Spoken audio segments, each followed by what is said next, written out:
दोस्तों आज के इस वीडियो में हम चर्चा करेंगे अशोक धम्म विजयदशमी यानी दशहरा के बारे में। दूसरा, आज हम इस बात को भी जानेंगे कि सम्राट अशोक बौद्ध धर्म यानी धम्म ग्रहण करने से पहले कौन से धर्म को मानते थे। आगे की बातें करूं उससे पहले आपको बता दूं कि अगर आप इस चैनल समन कल्चर पर अभी नए हैं तो इसे सब्सक्राइब जरूर करें, साथ ही बेल आइकन को भी ऑन रखें। और अगर आप हमारे परमानेंट साथी बनना चाहते हैं तो हमारे मेंबरशिप प्लान को ज्वाइन जरूर करें। आइए वीडियो की शुरुआत करते हैं। दोस्तों, विजयदशमी बौद्धों का एक पवित्र त्यौहार है।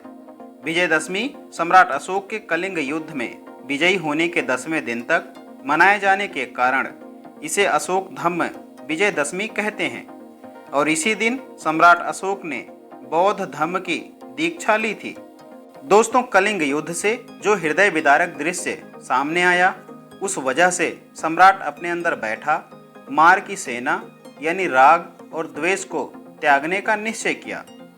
उसके बाद अश्विन शुक्ल पक्ष दशमी को राष्ट्रगुरु मोगलीपुत्र तिस्य के समक्ष अधर्म यानी हिंसा का मार्ग त्याग कर भगवान बुद्ध का दिखाया सधम्म यानी शील सदाचार का मार्ग अपनाने का दृढ़ संकल्प लिए।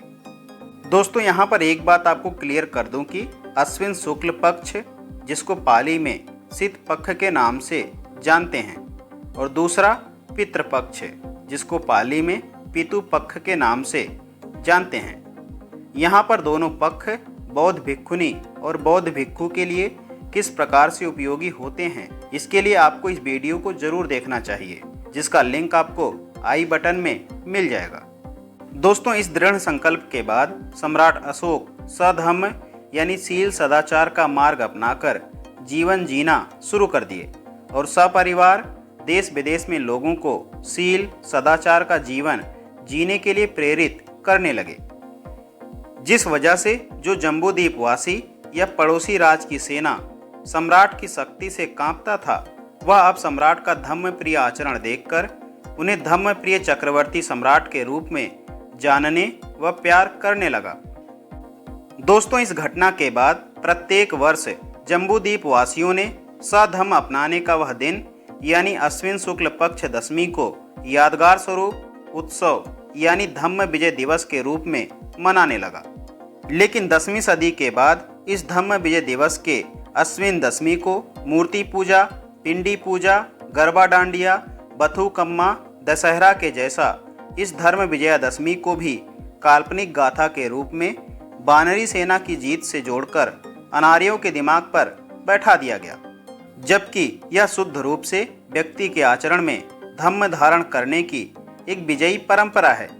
इसलिए दोस्तों, आइए इस विजयादशमी को सम्राट अशोक महान की भूली हुई परंपरा यानी उत्सव को याद करते हुए हम सभी अपने अपने आचरण में धम्म की पंचशील को धारण करने का दृढ़ संकल्प करते हैं। अब आइए बात करते हैं कि सम्राट अशोक बौद्ध धर्म अपनाने से पहले किस धम्म यानी धर्म को मानते थे। तो आपकी जानकारी के लिए बता दूं कि सम्राट अशोक बौद्ध धर्म ग्रहण करने से पहले ही बौद्ध धर्म को उपासक के रूप में ग्रहण कर लिए थे। दरअसल साथियों, हुआ ऐसा कि एक दिन सम्राट अशोक ने अपने बड़े भाई सुसीम के बेटे निग्रोध को देखा, जो एक बौद्ध साधु थे। सम्राट अशोक ने उन्हें बुलाया और बुद्ध के उपदेशों को सुना और फिर सम्राट अशोक ने उसी समय बौद्ध धर्म को उपासक के रूप में ग्रहण कर लिया। यहाँ पर आप एक बात का विशेष ध्यान रखें कि सम्राट अशोक बौद्ध धर्म ग्रहण करने से पहले आजीवक संप्रदाय के अनुयायी भी थे। अब आइए सम्राट अशोक के जीवन से जुड़े कुछ तथ्यों को और समझते हैं। जैसे सम्राट अशोक का शासनकाल 273 से 232 ईसा पूर्व के बीच में था। 261 ईसा पूर्व में सम्राट अशोक ने कलिंग, जिसे आज का उड़ीसा कहते हैं, उस पर आक्रमण किया था और उस समय कलिंग के राजा चैतराज थे। दोनों सेनाओं के मध्य दया नदी के किनारे युद्ध हुआ और जीत सम्राट अशोक की हुई तथा इस युद्ध में 1 लाख लोग मारे गए और इतने ही लोग बंदी बनाए गए थे। दोस्तों, कलिंग युद्ध का वर्णन सम्राट अशोक ने अपने 13वें शिलालेख में किया है, जिसे कुछ इतिहासकार ने सम्राट अशोक का माफीनामा शिलालेख भी कहा है, क्योंकि कलिंग युद्ध में लाखों लोगों के घर बर्बाद हो गए थे और कलिंग युद्ध के बाद सम्राट अशोक का हृदय परिवर्तन हो गया था। दोस्तों, यह वही समय था जब कलिंग युद्ध को जीतने के बाद सम्राट अशोक ने उपगुप्त नामक बौद्ध साधु से बौद्ध धर्म की दीक्षा ग्रहण कर पूरी तरह से बौद्ध बन गए थे और इसके बाद उन्होंने दिग्विजय की जगह धम्म विजय की शुरुआत की। सम्राट अशोक ने अपनी धम्म यात्रा की शुरुआत अपने राज्याभिषेक के 10वें वर्ष यानी 262 ईसा पूर्व में उरुवेला से की थी, जिसको आज का बोध गया कहते हैं, जो कि बिहार में स्थित है, जिसका उल्लेख उन्होंने अपने 8वें शिलालेख में किया है।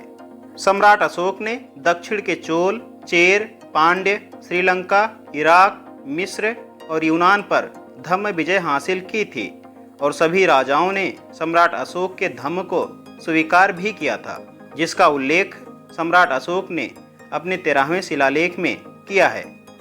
मिस्र के शहर अल इस्कंदरिया में मिली टालमी द्वितीय काल की बौद्ध समाधियां, जिन पर सम्राट अशोक का धम्म चक्र बना हुआ है, जिससे यह अनुमान लगाया जा सकता है कि सम्राट अशोक ने मिस्र तक धम्म विजय हासिल की थी। और दोस्तों, यही कारण था कि अशोक धम्म विजयदशमी के अवसर पर ही 14 अक्टूबर 1956 के दिन बाबा साहब डॉक्टर भीमराव अंबेडकर जी ने नागपुर की दीक्षा भूमि पर अपने लाखों समर्थकों के साथ तथागत भगवान गौतम बुद्ध की शरण में आए और बौद्ध धम्म को ग्रहण किया। इस कारण इस दिन को धम्म चक्र परिवर्तन दिवस के रूप में भी मनाया जाता है। दोस्तों, आज की जानकारी यहीं तक। क्या ख्याल है आपका इस जानकारी के बारे में? कमेंट बॉक्स में अपनी राय में जरूर दें और दी गई जानकारी आपको पसंद आई हो तो ज़्यादा से ज़्यादा इस वीडियो को अपने लोगों के साथ शेयर जरूर करें। जल्द मिलते हैं एक और बेहतरीन टॉपिक के साथ। वीडियो को पूरा देखने के लिए आप सभी का बहुत बहुत धन्यवाद।